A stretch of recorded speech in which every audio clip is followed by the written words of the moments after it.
Damaikan hati, sejukkan jiwa. 107,7 FM Radio Suara Nabawi Pasuruan.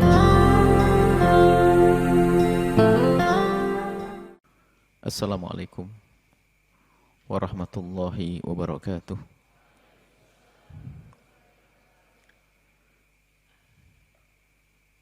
Alhamdulillah, nahmaduhu subhanahu wa ta'ala hamdan yuwafi ni'amahu wa yukafi mazidah. Ya Rabbana lakal hamdu kama yanbaghi li jalali wajhika wa 'azimi sultanika. Subhanaka la nuhsi thana'an 'alaika anta kama athnaita 'ala nafsik. Walakal hamdu wa lakash syukru 'ala dhalik. Allahumma salli wa sallim ala habibina sayyidina Muhammadin wa ala alihi wa ashabihi wa tabi'ina lahum bi ihsanin ila yaumiddin. Allahumma ya Rabbana tahhir qulubana minan nifaq wal hiqdi wal kibri wal riya'i wal ujbi wa hubbid dunya wa inna ya Rabbana ala ta'atik wa ala tarki ma'siyatik. Allahumma ya Rabbana ukhshurna yawmal qiyamati ma'a zumrati habibika sayyidina Muhammad wa tahta liwa'ihi. Allahumma ya Rabbana arzuqna taubata qabla al-maut wa syahadata 'inda al-maut wal jannata ba'da al-maut. Amma ba'd. Yang sangat kami cintai, kami muliakan para perindu ridha Allah, para pecinta baginda Nabi Muhammad sallallahu alaihi wasallam. Alhamdulillah, malam ini kita bisa melanjutkan belajar kita dengan di bawah bimbingan Imam Ibn Atha'illah As-Sakandari dengan kitab hikamnya. Kita langsung pada hikamnya Ibn Atha'illah As-Sakandari. Qala Imam Ibn Atha'illah As-Sakandari rahimahullah ta'ala, nafa'ana Allahu bihi wa bi ulumihi wa bi ulumi masyaikhihi wa talamidati fid daraini amin. Ila anqal ma sahibaka illa man sahibaka wa huwa bi'aibika alimun. Wa laysa dhalika illa maulakal karim.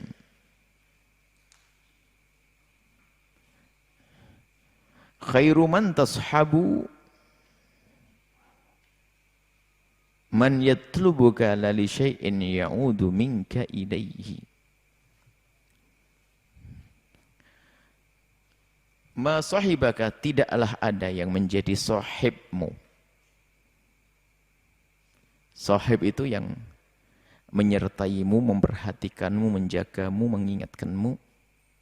Itu sahib yang sesungguhnya. Kalau menjerumuskanmu bukan sahib, musuh. Yang mana sahib itu adalah yang menyertaimu dan menjagamu, memberikan manfaat kepadamu. Sahib.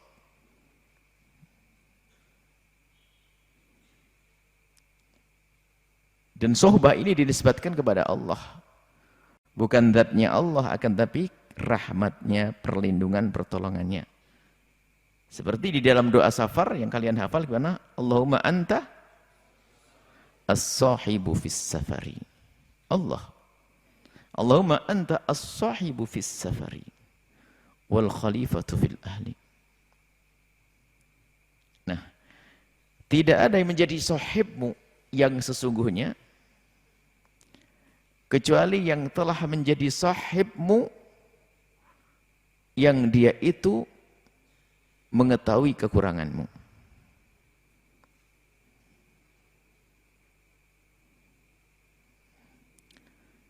Walaysa dzalika, dan tidak ada yang demikian itu illa maulakal karimu, kecuali Allah.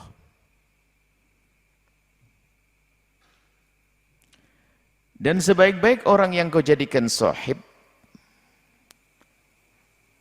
dan sebaik-baik sebaik-baik yang kau jadikan sahib,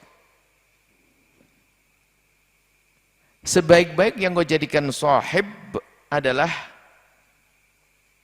yang meminta kepadamu dengan sebuah permintaan la li syai'in ya'udhu minka ilaihi, bukan untuk kepentingannya tapi untuk kepentinganmu.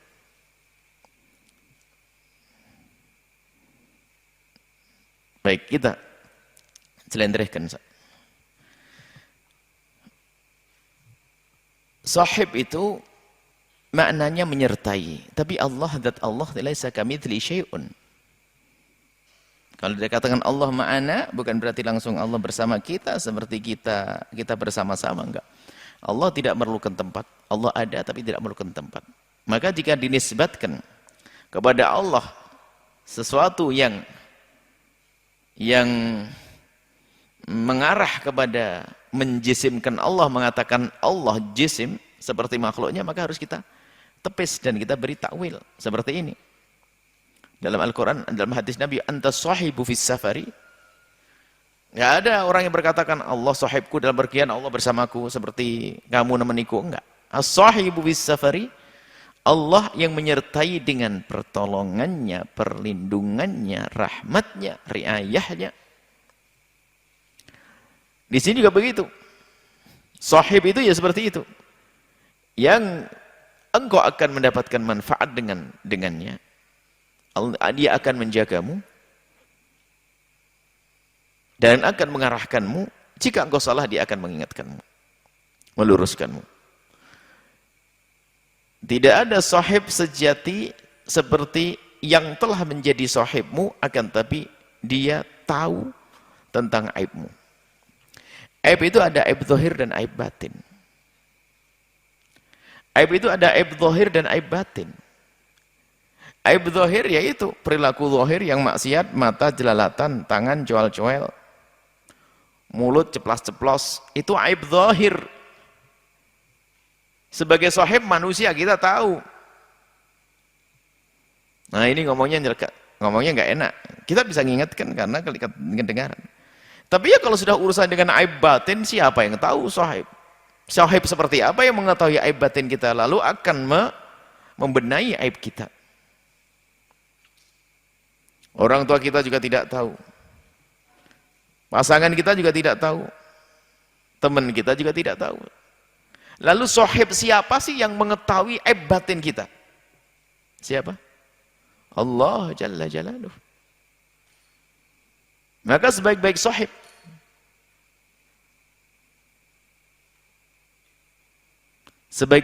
adalah Allah Jalla Jalaluh. Dan Allah Subhanahu wa ta'ala itu kalau meminta kepada hambanya untuk melakukan amal ibadah, bukan untuk kepentingan Allah.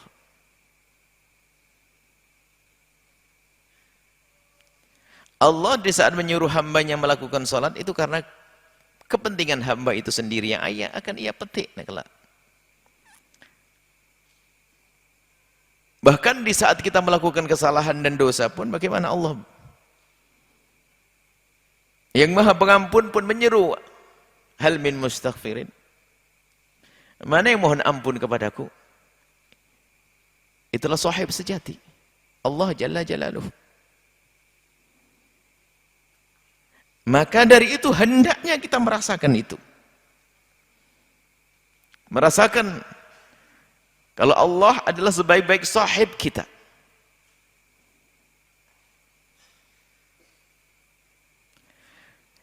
Ibn Athaillah As-Sakandari ngajak kita merenung dan berpikir. Kalau kita dengan sesama manusia, lalu kita bersahabat dengan seseorang. Persahabatan kita terjalin hari demi hari, minggu demi minggu, sampai bertahun-tahun. Karena sahabat kita itu adalah orang yang sangat hati-hati, maka dia sangat menjaga perilakunya dengan kita. 5 tahun kita bersahabat dengannya, hampir tidak ada pernah dia menyakiti kita dengan lesannya. Bahkan sangat sering kita ketemukan dia mengalah dengan kita. Bahkan di saat kita salah, dia mudah memaafkan kita. Yang ia pikirkan adalah berbuat baik untuk kita. 5 tahun tidak ada celah dia. Kira-kira kita sebagai manusia normal terpesona atau tidak? Terpesona, kagum. Kita senang menikmati persahabatan dengan manusia yang semacam itu. Dia baik dengan kita. Selalu memberi kepada kita. Mengingatkan kita kalau salah kita. Memikirkan tentang kita. Bahkan dia berbuat baik dengan kita tanpa pamrih dia. Hanya menginginkan kita baik gitu saja. Lihat, semua manusia normal pasti senang dengan orang semacam ini. Karena apa? Dia berbuat untuk kita tanpa pamrih. Bukan kita ingin menyanjungnya. Bukan dia minta balasan dari kita. Nah, kalau kita sudah sampai akal kita bahwasanya, atau bahkan hati kita sudah faham bahwasanya, orang semacam itu layak untuk kita jadikan sahib. Dan kita akan nyaman dengan orang semacam ini. Fitrah batin kita. Kemudian setelah itu kita alihkan kepada hikmah ini. Ketahuilah bahwa Allah Jalla Jalalu jauh dan jauh dan jauh daripada itu semuanya. Tapi kenapa? Karena kita belum bisa bersyukur kepada Allah. Belum bisa kita merasakan sohbahnya Allah kepada kita. Sohbatul ma'unati, sohbatul taufiki, sohbatul riayati. Kenapa kok kita belum merasakan sohbah kebersamaan Allah dengan kita, dengan karunia-karunianya yang tidak pernah putus?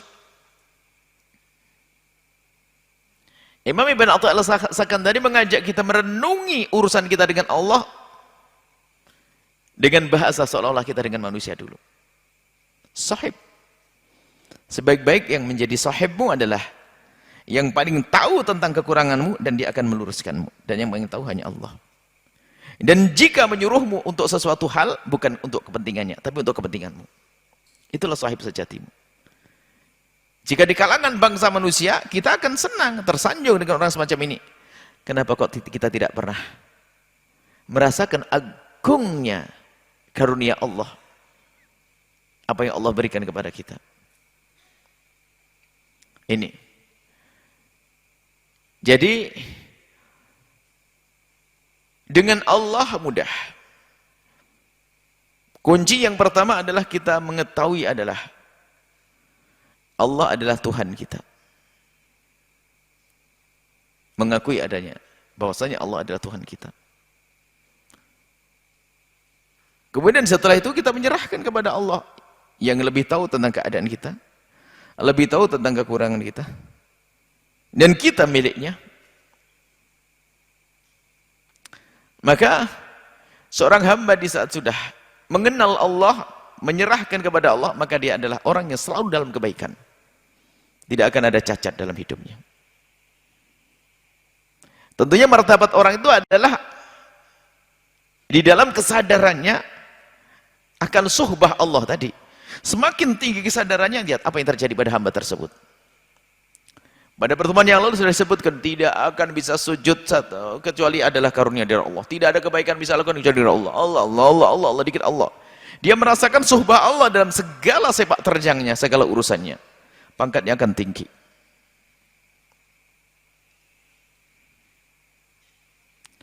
Ingat catatan, setiap dinisbatkan ma'iyah dan suhbah kepada Allah, jangan dianggap seperti kita. Laisa kamitslihi syai'un.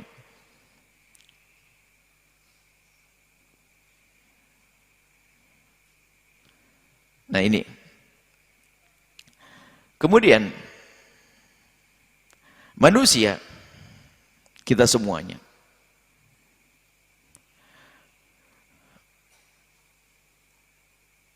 ada interaksi dengan sesama, hubungan dengan sesama. Ada saat kita memberi dan ada saat kita menerima. Itu wajar dalam, kita makhluk sosial, makhluk yang punya hajat yang saling melengkapi. Atau bahasa lain, saling membutuhkan kita manusia. Sehingga dalam hidup kita ini seperti irama. Jadi dalam hidup ini karena ada yang membutuhkan, ada yang saling membutuhkan. Ada yang si kaya dan si fakir, si sakit dengan yang memberi obat. Ini kita saling melengkapi. Artinya hubungan kita dengan manusia ini, kemudian kita memberi, ada mengambil, ini adalah suatu hal yang wajar dan harus keberadaan seperti itu, keberadaan kita semacam itu. Akan tapi ada kualitas di dalam kita berurusan dengan sesama manusia. Kualitas di dalam perkawanan, di dalam persahabatan, di dalam interaksi ada kualitas. Dan kualitasnya ini, tinggi rendahnya kualitas tersebut adalah tergantung bagaimana di saat kita berurusan dengan manusia tersebut hati kita.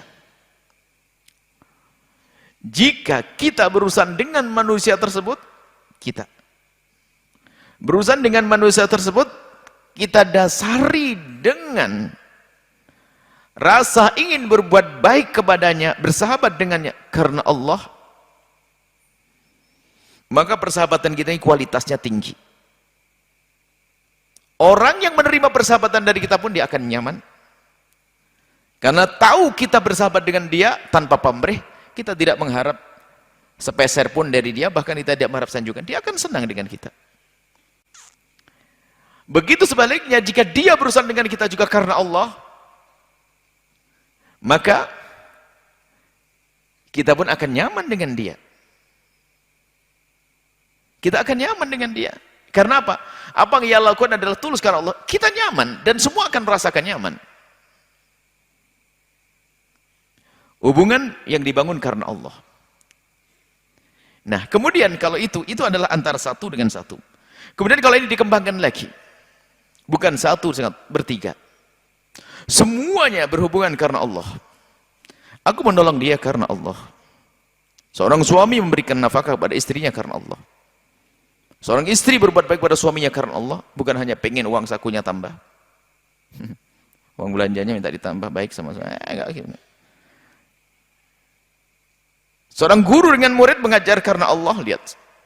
Enggak akan putus semangatnya. Seorang kaya memberikan kepada orang fakir karena mengharap Allah, enggak akan merendahkan dia.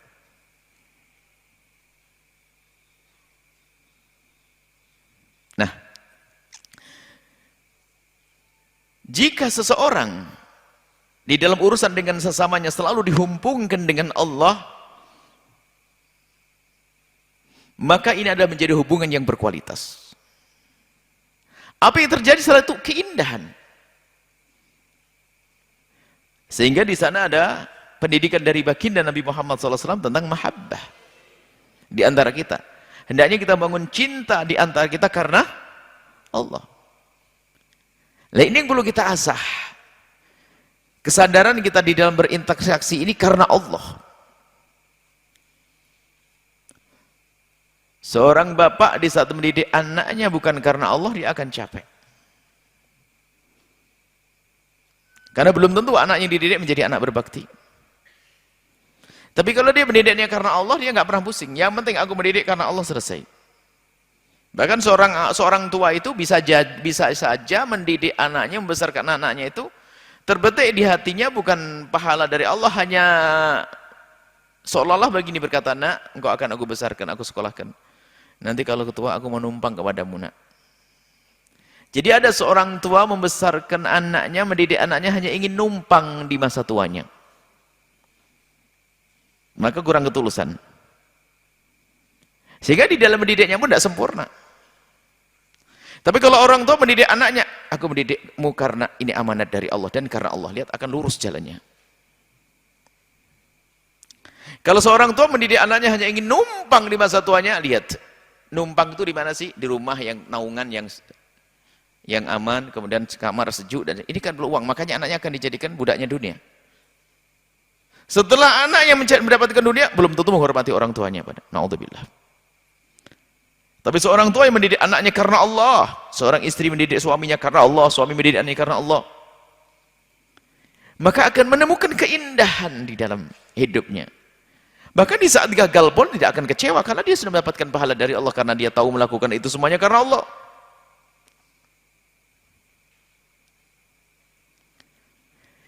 Kalau kita melihat, kalau kita bersahabat dengan seseorang yang dia itu meminta dari kita selalu untuk kepentingan kita, bukan untuk kepentingannya, kita salut dengan dia, sanjung, bangga dengan dia. Hendaknya memang interaksi kita dengan sama manusia seperti itu. Makanya urusan dengan tetangga, urusan dengan tamu, bagaimana Rasulullah sambungkan dengan iman kepada Allah. Man kana yu'minu billahi wal yaumil akhir falyukrim jarah, falyukrim dhaifah. Yang iman kepada Allah dan hari akhir, hubungannya hendaknya muliakan tamunya. Ada apa ini semuanya? Ini bukan basa-basi. Kalau basa-basi sosial itu kan begitu. Agar rumahmu dijaga, tolong deh kalau tetanggamu lagi pergi, jaga dong. Kalau kamu dicubit sakit, jangan nyubit. Itu kan basa-basi sosial. Itu adalah ego, kepentingan dirinya. Tapi kalau orang beriman, dia akan berkata, aku akan menjaga harta tetanggaku. Kenapa? Dia kalah jiron. Wasiat Nabi. Nabi pernah menyampaikan Jibril selalu mewasiatkan kepadaku tentang tetangga. Seolah-olah antara tetangga itu saling mewarisi. Begitu seringnya Jibril wasiat, maka diwasiat untuk kita. Aljar, Nabi, tetangga. Loh, kita berbuat baik kepada tetangga karena apa? Bukan karena pengen dijaga rumah kita. Coba yang berbuat baik kepada tetangga hanya karena pengen dijaga rumahnya. Giliran pergi, tak taunya lampu depan pecah, tetangganya nggak tahu menau. Kurang ajar, tetangga sudah dibaikin, tidak peduli rumah saya. Marah. Tapi kalau kita berbuat baik dengan tetangga karena Allah, apa yang terjadi? Puas ya. Puas karena dia tahu balasannya adalah agung sekali di hadapan Allah. Tidak ada orang kaya yang memberikan kepada si fakir adalah dengan merendahkan. Karena dia berpikir, dia dengan Allah, mana yang lebih hebat, aku atau orang fakir yang aku kasih? Dia berpikir. Coba jika Anda orang kaya memberikan uang 100.000 rupiah kepada si fakir, apa yang kita berikan? 100.000 rupiah dunia, murni dunia. 100.000 rupiah kita berikan di si fakir. Gara-gara si fakir, Allah beri apa untuk kita? Akhirat yang nilainya bukan 100. Banyakan fakir. Banyakan yang kita dapat di saat kita memberikan kepada si fakir daripada apa yang kita berikan. Sehingga orang yang kenal Allah itu di saat memberikan kepada seorang fakir itu adalah dengan benar-benar menghormati, diniatkan karena Allah, bukan niat meremehkan. Sampai derajat seperti ini. Ini makna menyadari bahasanya pentingnya kita itu di dalam bersahabat ini adalah karena Allah. Dimulai daripada kita nyadari bahasanya sahabat sejati kita adalah Allah.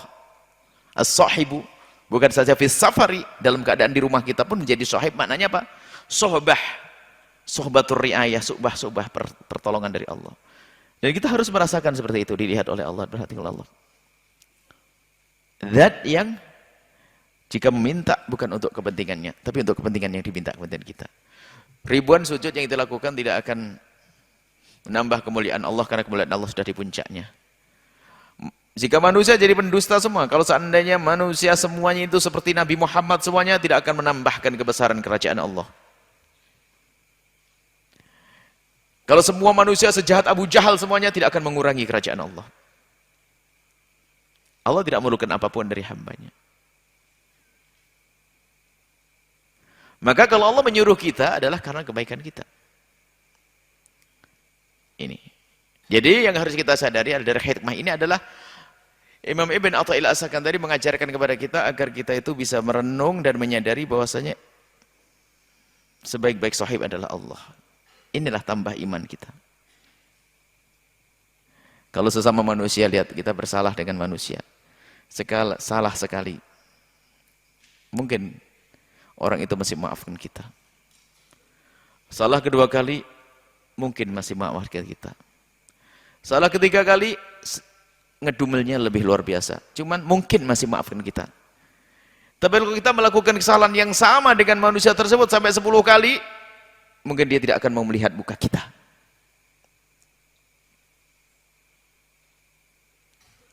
Tapi bagaimana dengan Allah Jalla Jalaluh? Tidak akan pernah berpaling dari hambanya yang menghadap kepadanya biarpun dengan segudang dosa. Asalkan ada ketulusan di dalam hatinya. Ya Rasulullah, Jika aku berbuat dosa, bagaimana agar aku bisa diampuni oleh Allah? Bertobatlah engkau, kata Nabi. Orang tersebut berkata, tapi aku melakukan lagi ya Rasulullah. Bertobat lagi. Tapi aku masih melakukan lagi ya Rasulullah. Bertobat lagi. Tapi aku masih melakukan lagi. Bertobat lagi. Sampai kapan ya Rasulullah? Sampai kau bosan bau Allah, baru Allah berpaling darimu. Enggak boleh bosan kita untuk bertobat. Nah, kita harus tahu juga, jangan mentang-mentang mendengar hadis ini lalu maksiat aja lalu tobat. Oh, bukan begitu. Dosa yang dilakukan orang yang bertobat itu pasti bukan dosa yang pertama, dosa yang lainnya lagi. Kalau terjadi dosa yang sama, tentu sebabnya berbeda dan tanpa ada niat. Enggak ada orang tobat, astagfirullahaladzim, ya Allah ampuni dosaku, besok lagi ya Allah. Allah tahu kurang ajar banget. Coba depan manusia. Pak, minta maaf Pak, hari ini saya minta maaf, tolong maafin saat ini. Nanti saya mau minta maaf lagi karena besok saya dosa lagi, ngelakuin lagi. Kurang ajar kau. Allah Maha tahu yang dari hati kita. Makanya kalau tobat kepada Allah berjanji, ya Allah aku tidak akan mengulangi itu. Benar-benar tidak akan mengulangi, berjanji. Ternyata setelah keluar kepleset lagi. Babnya beda, itu tobat. Supaya tidak salah. Ada orang memahami hadis ini salah. Wah enak. Dosa, tobat lagi. Dosa, tobat lagi. Dosa, tobat lagi. Oh bukan begitu, bukan tobat. Itu tobat itu menyesal. Itulah Allah Jalla Jalaluh. Membuka pintu pertobatan untuk kita. Kalau kita punya sahib manusia, coba melihat aib kita. Pertama mungkin bisa husnudon. Aib lagi husnudon. Aib lagi husnudon. Aib lagi. Sudah nggak nyaman duduk dengan kita. Bukan begitu manusia. Tapi Allah Jalaluh. Allah Jalla Jalaluh.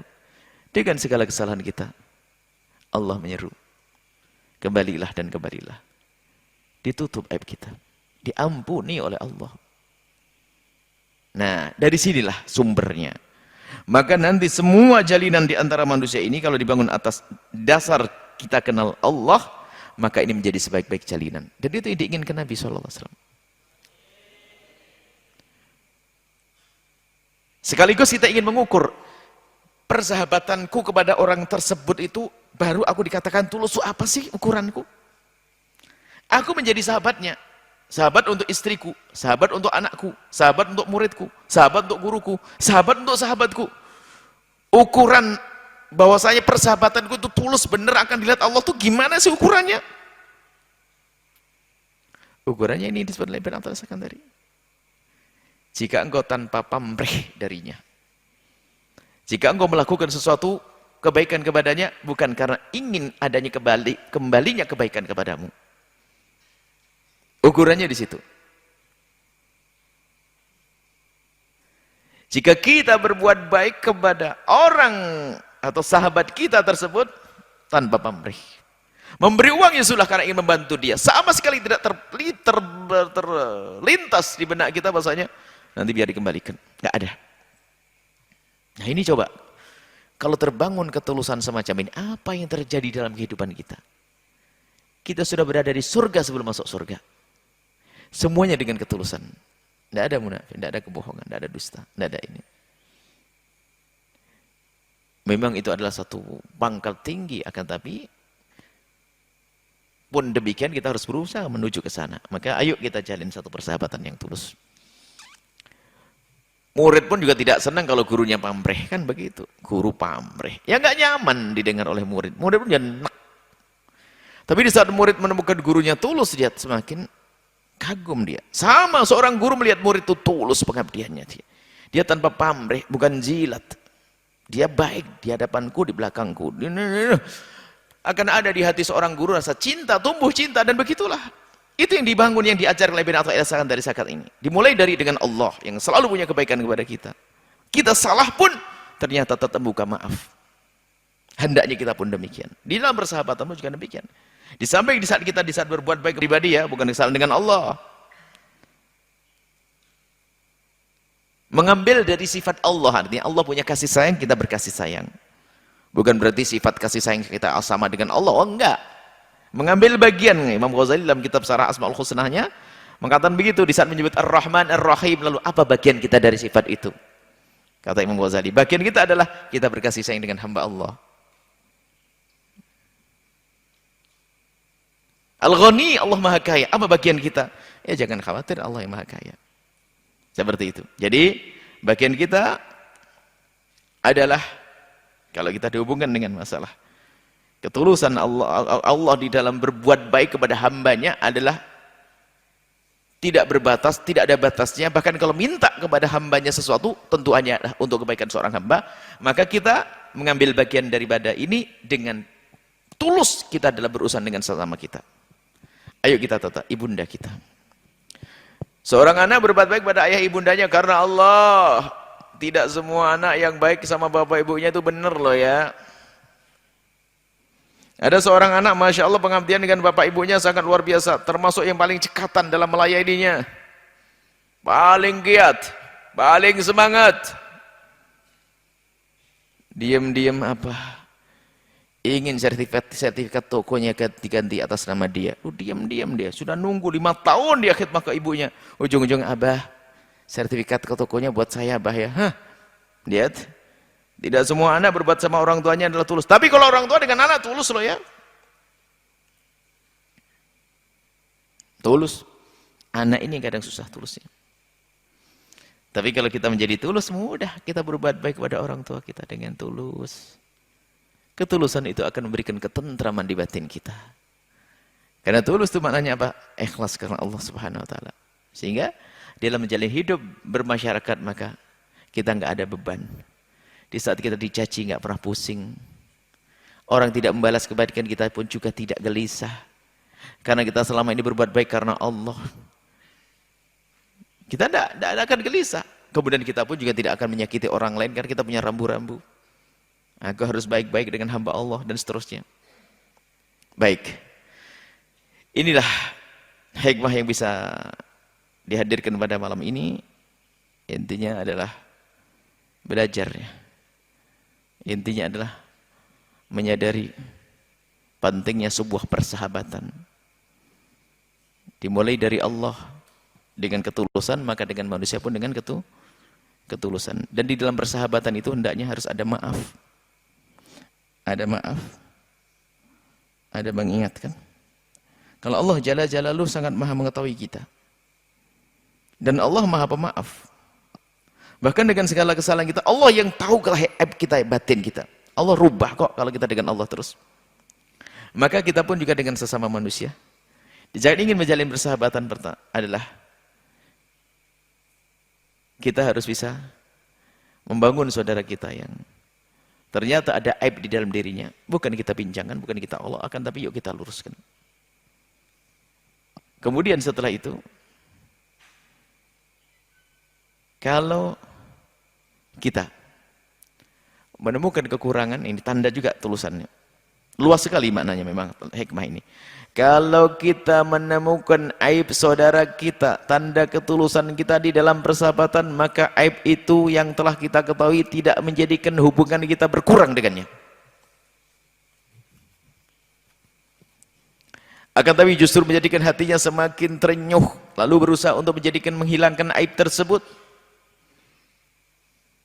Maka alangkah dustanya orang yang mengaku bersahabat tapi membongkar aib sahabatnya. Aib istrinya diobral di WA. Aib suaminya diobral. Pagi-pagi ribut, pagi-pagi ribut. Sebelum ada aja. Kalau udah pakai status cemberut. Ada macam-macam. Ketahuilah bahwa pendidikan dari Allah luar biasa. Dan inilah yang dirangkum oleh Ibn Attal As-Sakandari di dalam hikmah ini. Semoga Allah memberikan pemahaman yang benar kepada kita. Wallahu a'lam bissawab.